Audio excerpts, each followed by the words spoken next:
Du coup, bonjour à toutes et à tous et bienvenue à notre webinaire pour protéger les bébés de la coqueluche, vaccinez-vous.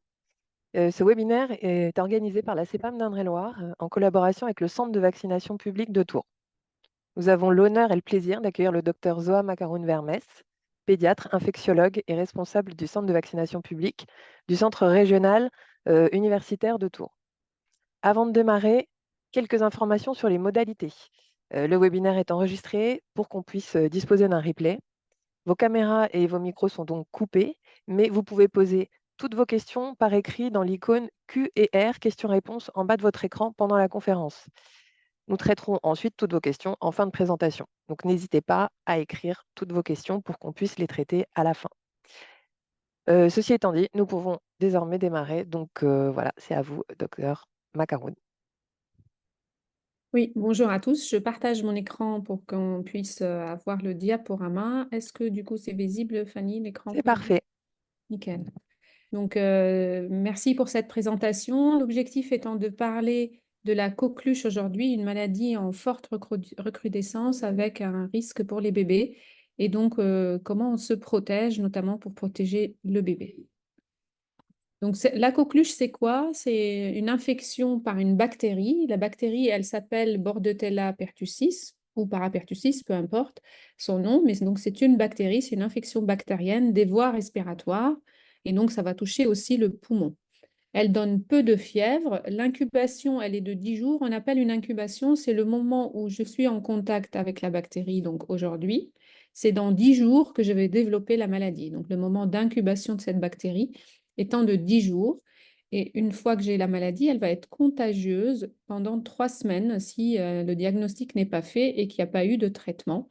Et si le diagnostic a été fait et que le traitement par antibiotique a été débuté, une antibiothérapie adaptée, cette contagiosité, elle va être réduite à 5 jours. Alors, comment j'attrape la coqueluche? Donc, la transmission se fait par ce qu'on appelle des gouttelettes. Donc, c'est les poustillons, toux, éternuements qui vont en fait envoyer la bactérie à l'autre personne en face de nous. C'est une maladie qui est très contagieuse. On dit classiquement qu'une personne malade va contaminer autour d'elle 15 à 20 autres personnes.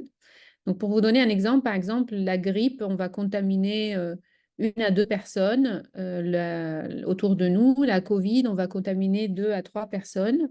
Et donc, du coup, là, la coqueluche, c'est quand même plus de 10 fois plus contagieux que les maladies hivernales qu'on connaît déjà. Les adultes vont donc se contaminer entre eux et vont aussi contaminer les bébés. Donc, la principale source de contamination du bébé est son entourage.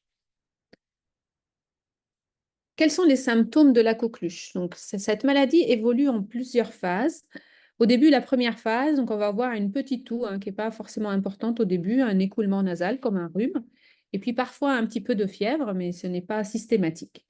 Puis ensuite, cette maladie va s'intensifier, la toux va augmenter, elle va devenir très fréquente en quinte de toux, surtout la nuit. Donc, ces quintes vont être importantes la nuit. Et ça va durer plus de 7 jours. Donc, toute toux chronique qui persiste plus de 7 jours doit faire penser à la coqueluche. Et à la fin de la toux, ces personnes, à force d'avoir des quintes, en inspirant, en reprenant leur respiration, vont faire un bruit qu'on appelle donc le chant du coq. Et c'est de ce bruit-là, le chant du coq, qu'on a appelé la maladie derrière coqueluche. Donc ce bruit, ça fait comme ça, on inspire, on reprend sa respiration après les quintes. Et donc du coup, vous imaginez bien qu'un petit bébé, il ne peut pas faire ça. Et parfois, quand on tousse énormément, ça peut amener jusqu'à vomir à force de tousser dans cette phase de coqueluche. Et la troisième phase ensuite, donc la bactérie est partie, on n'est plus contagieux au bout des 3 semaines, un mois. Et dans ce cas-là, on a donc une inflammation des bronches. On peut avoir une toux avec des spasmes bronchiques, donc comme de l'asthme, donc ça fait du bruit comme les personnes qui font de l'asthme. Et parfois, des conséquences derrière, ça fait dilater des bronches, et donc on devient un peu fragile sur le plan pulmonaire. Donc, les symptômes que je vous ai décrits tout à l'heure concernaient donc les enfants, les adultes, les adolescents. Mais chez le nourrisson, ces symptômes-là, il ne peut pas les faire de cette manière puisqu'il n'a pas assez de force ou de muscles pour faire des quintes ou des toux. Donc, chez le nourrisson, il va avoir une toux qui va être fréquente, qui va le gêner pour respirer. Donc, ses lèvres vont devenir bleues. Il peut devenir pâle, faire des malaises, des pauses respiratoires à force de tousser, puisque lui, la respiration du chant du coq, il n'a pas de muscles respiratoires bien développés pour pouvoir le faire. Et donc, du coup, ça va faire ces pauses qui vont déclencher derrière ce qu'on appelle des bradycardies, donc un ralentissement du battement du cœur, et donc, du coup, malheureusement, aussi conduire au décès. Donc, c'est une maladie qui est très grave chez les nourrissons, la coqueluche. Et en France, cette année, il y a eu malheureusement 20 bébés décédés en 2024 de coqueluche, des bébés qui n'avaient pas d'autres problématiques particulières.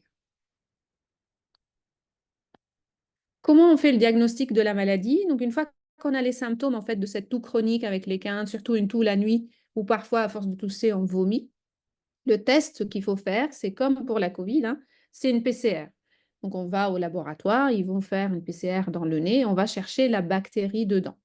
Donc, ce n'est pas une prise de sang, hein, c'est un test au niveau nasal. Et plus on fait le diagnostic tôt, plus on donne le bon antibiotique. Donc, celui qui est donné habituellement dans les maladies hivernales, l'amoxicilline, ne marche pas sur la coqueluche. Et donc, pour ça, il faut des antibiotiques adaptés, une autre famille d'antibiotiques. Et lorsqu'on débute ces antibiotiques tôt, la maladie va avoir une évolution plus courte et donc on va être moins contagieux et plus vite on est traité, plus vite on évitera de contaminer les autres. Donc sur ces courbes, je vous montre en fait les données en France. Donc en bleu en bas, c'est l'année 2022, en rouge l'année 2023 et en noir l'année 2024. Et donc vous voyez bien qu'en fait nous sommes là clairement dans une recrudescence épidémique très importante puisque la courbe noire, elle est très très élevée. Et ici, vous avez le nombre d'actes de consultation chez SOS Médecins pour coqueluche, quel que soit l'âge jusqu'à cet été. Et si on continue, il y en a toujours, hein, donc on n'est pas du tout sorti de l'épidémie. La diapo d'après, on vous montre en fait le nombre de consultations en médecine générale pour coqueluche. Et donc, vous voyez que depuis le début d'année 2024 et surtout là, depuis quelques mois, on a une augmentation importante de cette coqueluche dans notre pays. Et c'est un phénomène européen, voire outre-mer aussi, hein, donc c'est mondial, hein, cette recrudescence de la coqueluche. Et sur cette diapositive, on voit le nombre de passages aux urgences, donc là en noir l'année 2024 pour coqueluche. Et donc ça représente aussi donc, le nombre de personnes atteintes en médecine de ville et le nombre de personnes qui consultent aux urgences pour cette problématique et qui sont hospitalisées derrière pour cette problématique. Donc, sur cette diapo, justement, on va parler de l'hospitalisation des nourrissons de moins de 1 an. Et donc, vous voyez bien, la coqueluche évolue un peu par épidémie tous les 5-6 ans. La dernière épidémie, c'était en 2017. Donc là, on est actuellement dans une période épidémique que vous voyez qu'elle dépasse déjà en nombre l'épidémie de 2017. Et du coup, ça concerne essentiellement les petits, donc les hospitalisations des 0,5 mois qui restent majoritaires dans ces hospitalisations des enfants de moins de 1 an. Alors, quels sont les risques? Donc, comme vous l'avez vu, la maladie chez les grands, elle peut être bénigne. Certes, c'est très désagréable de tousser beaucoup. Parfois, on peut finir par faire de l'asthme en séquelles ou faire des dilatations des bronches donc, qui deviennent fragiles. Chez les personnes âgées, cette maladie, elle peut être sévère, hein, puisque parfois, chez certains, ça décompense d'autres maladies qu'ils avaient sous-jacentes et donc ça perturbe tout un équilibre fragile à cet âge-là. Chez le nourrisson, la maladie est grave, comme je l'ai déjà dit. Le risque, c'est l'asphyxie au moment des quintes. Et donc, ça va conduire ces bébés à être hospitalisés en soins intensifs entre 15 et 30% des cas. Et ça reste malheureusement une des premières causes de mortalité du nourrisson d'origine infectieuse en France. Donc, il y a une stratégie pour protéger ces bébés, donc qu'on appelle la stratégie du cocooning. C'est quoi? C'est vacciner pas seulement le nourrisson lui-même, mais surtout les personnes qui l'entourent pour éviter de transmettre cette bactérie au nourrisson. Donc, on entend par l'entourage, la fratrie, les parents, les grands-parents, la nounou, etc. Alors, à l'heure actuelle, quand j'ai un cas de coqueluche autour de moi, qu'est-ce qu'on fait en fait de ce cas? Donc, normalement, une coqueluche, c'est contagieux, donc il ne doit pas aller dans les fêtes de famille, etc. Donc, c'est les mesures barrières qu'on a tous connues et appris au moment du Covid. Donc, lavage des mains, port des masques. Il faut vérifier que les vaccins des personnes qui sont autour de ce cas contact sont à jour et on est à jour si notre vaccination coqueluche date de moins de 5 ans. Il faut mettre le traitement au sujet infecté, donc ce qui va réduire la contagiosité à 5 jours, alors qu'elle sera de 3 semaines si le traitement n'est pas mis en place. Et on va dépister tous ceux qui sont autour de ce cas et qui toussent aussi, pour les traiter eux aussi, pour pas qu'ils continuent à contaminer autour d'eux. Donc, dans les cas contacts, autour d'un cas de coqueluche, on va définir deux grandes parties. Les cas contacts proches, ça veut dire ceux qui vivent sous le même toit, et les cas contacts occasionnels. Et donc, du coup, dans les cas contacts proches, si les personnes ne sont pas à jour de leur vaccin, c'est-à-dire si les personnes ont une vaccination coqueluche qui date de plus de 5 ans, ces personnes doivent être mises à jour, mais aussi doivent prendre des antibiotiques pour éviter d'attraper la coqueluche. Dans les contacts occasionnels, donc là, c'est dans une, dans une classe, par exemple, ou dans une fête familiale. Donc, dans ce cas-là, on ne traitera pas tout le monde, on traitera uniquement les sujets à risque. Et donc, on appelle sujets à risque, donc c'est les nourrissons qui ne sont pas vaccinés ou incomplètement vaccinés, les femmes enceintes et les gens qui ont des maladies chroniques, comme de l'asthme, des problèmes de bronches, des problèmes d'immunodépression, toutes les maladies chroniques qu'on peut rencontrer dans notre vie. Alors, comment se protéger contre la coqueluche? Il n'y a pas 50 000 moyens. Finalement, le moyen le plus efficace est la vaccination. Et donc, cette vaccination doit concerner 3 niveaux de protection qu'il faut associer pour que ça marche. Le premier niveau, c'est la vaccination coqueluche pendant la grossesse, on va en parler. Le deuxième niveau, c'est vacciner le nourrisson lui-même. Et le troisième niveau, c'est vacciner l'entourage du bébé de moins de 6 mois. Ce qu'il faut savoir, c'est que le vaccin coqueluche seul n'existe pas. Donc, on va forcément utiliser des vaccins combinés et le plus fréquent, c'est le vaccin combiné diphtérie, tétanos, polio, coqueluche. Donc, la femme enceinte, quels sont les objectifs de la vaccination de la femme enceinte? Donc, en fait, quand on vaccine une femme enceinte, on va protéger la maman elle-même, mais aussi son fœtus pendant la grossesse. Une femme enceinte qui attrape la coqueluche va tousser énormément et elle va avoir un risque sur elle déjà, mais aussi sur son bébé, et notamment à force d'avoir une toux importante, de rupture des membranes et de prématurité. Ça permet aussi de protéger le nouveau-né dans les semaines qui suivent sa naissance, jusqu'à ce que la vaccination du nouveau-né lui-même prenne la relève. Alors, comment ça se passe? C'est quoi le principe? C'est-à-dire qu'en fait, quand on vaccine une maman, la maman va fabriquer les anticorps et va passer les anticorps à son bébé à travers le placenta, et comme ça, le bébé sera protégé par la suite. Donc, ce passage d'anticorps à travers le placenta ne se fait pas en début de grossesse, il se fait plutôt en fin de grossesse, donc essentiellement à partir de 28 semaines d'aménorrhée. Et donc, du coup, les bébés qui naissent avant, c'est des prématurés, par exemple, vous imaginez qu'ils n'auront pas la protection de leur maman. Et donc, ça explique aussi pourquoi, lorsqu'on doit vacciner une femme pendant la grossesse pour la coqueluche, il faut le faire plutôt à la fin de la grossesse, et on va en parler tout à l'heure des termes, à quel terme on doit faire ce vaccin contre la coqueluche. Donc, pendant la grossesse, en fait, les vaccinations sont possibles. Il y en a certains qui sont à éviter, à contre-indiquer, ce qu'on appelle les vaccins vivants. Donc, le vaccin contre la rougeole, le vaccin contre la varicelle, on ne peut pas les faire pendant la grossesse. Par contre, les autres vaccins non vivants, comme la grippe, le diphtérie, tétanos, polio, coqueluche, donc ceux-là, bien au contraire, ne posent pas de problème pendant la grossesse et doivent être faits pour protéger le bébé. Donc, cette vaccination coqueluche pendant la grossesse, elle est faite dans d'autres pays depuis maintenant plus de 10 ans. Et donc, on a le recul sur sa tolérance, il n'y a vraiment aucun problème, et surtout sur son efficacité. Donc, on sait que vacciner les mères quand elles sont enceintes par le vaccin diphtérie, tétanos, polio, coqueluche prévient 90% des hospitalisations des bébés et 95% des décès liés à la coqueluche chez les enfants de moins de 3 mois. Donc, c'est un élément majeur dans la protection de la coqueluche du nourrisson. Donc, comment ça se passe en pratique? En fait, cette vaccination pendant la grossesse doit se faire entre 20 et 36 semaines d'aménorrhée. Donc, il faut laisser le temps à la maman de fabriquer les anticorps avant l'accouchement. C'est pour ça que c'est 36, c'est pas au-delà. Et pas trop tôt non plus, comme vous l'avez vu sur le dessin, puisqu'il faut avoir les taux d'anticorps suffisants pour passer le placenta. Donc, c'est entre 20 et 36 semaines d'aménorrhée. Mais c'est aussi à chaque grossesse. Ce qui veut dire que si la maman est enceinte l'année d'après, ben, on recommence et on refait un vaccin diphtérie, tétanos, polio, coqueluche à chaque grossesse. Donc, en bas, je vous ai mis les 2 vaccins qui sont autorisés et qui contiennent la coqueluche. Donc, c'est 2 marques, hein, 2 laboratoires différents. Donc, ils s'appellent soit Repevax, soit Boostrix. Donc, ce sont 2 vaccins, diphtérie, tétanos, polio, coqueluche, qui peuvent être réalisés pendant la grossesse, entre 20 et 36 semaines d'aménorrhée, pour protéger le bébé de la coqueluche et à chaque grossesse. L'autre niveau de protection, c'est aussi la vaccination du nourrisson.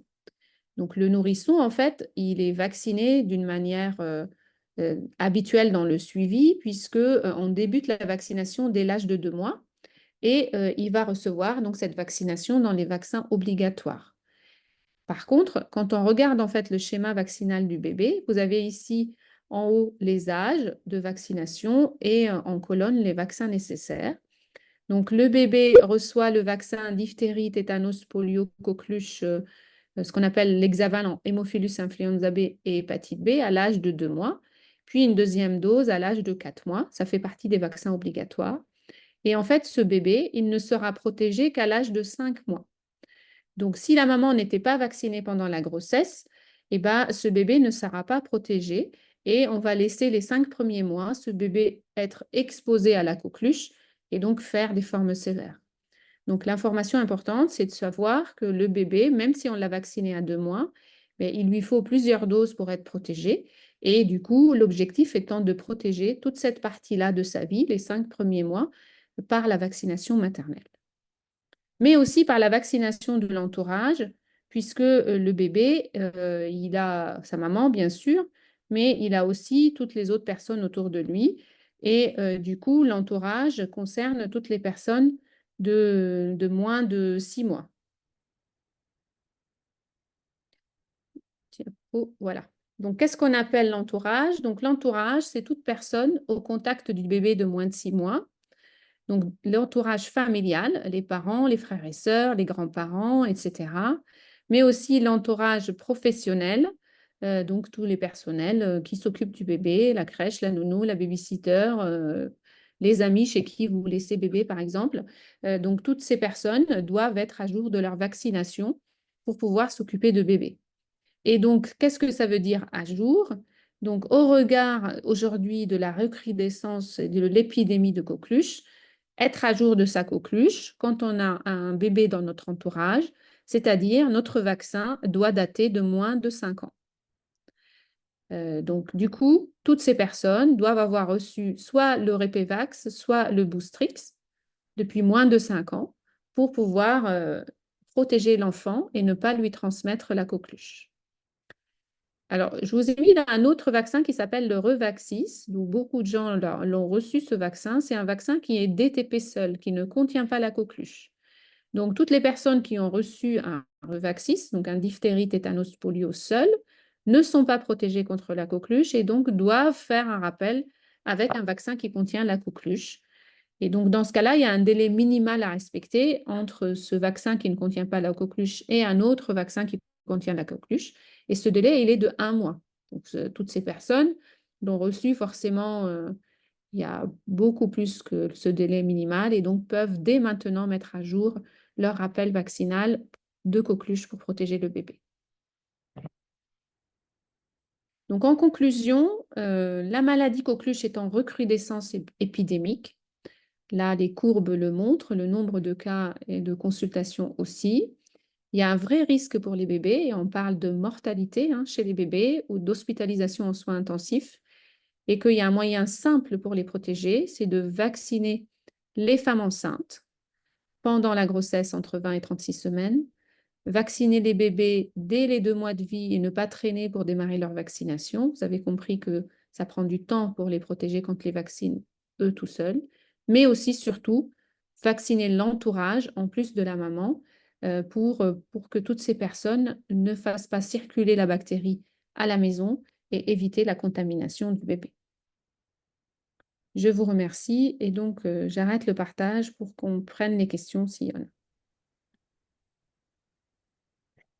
Alors pour le moment, il n'y a pas de questions. Donc on peut vous laisser peut-être 1 à 2 minutes, le temps de voir si certains d'entre vous auraient encore des interrogations. Et puis ensuite, on les prendra s'il y en a, et auquel cas on clôturera. Donc, je vous propose qu'on attende 1 à 2 minutes.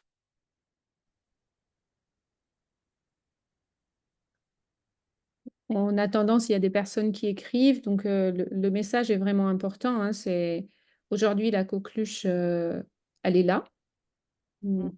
Toute personne qui tousse autour de vous est suspecte, hein, puisqu'on est en pleine épidémie de coqueluche et que du coup, toutes ces mamans enceintes, vous l'êtes peut-être déjà, doivent penser à protéger leur bébé en se vaccinant et passer le message à l'entourage, hein, votre conjoint, vos parents, toutes les personnes qui vont voir ce bébé pour qu'ils vérifient leur vaccin. Coqueluche, hein, attention, puisqu'il y a plein de vaccins qui ne contiennent pas la coqueluche. Et dans ce cas-là, on est à jour si notre vaccin date de moins de 5 ans. Si ce n'est pas le cas, il faut le faire. C'est un vaccin qui est très bien toléré. C'est le vaccin qui existe depuis des années maintenant. Ça fait juste un tout petit peu mal au bras, comme toute la vaccination. Ça ne donne pas de fièvre et c'est un bénéfice important pour vous déjà et pour ce petit bébé.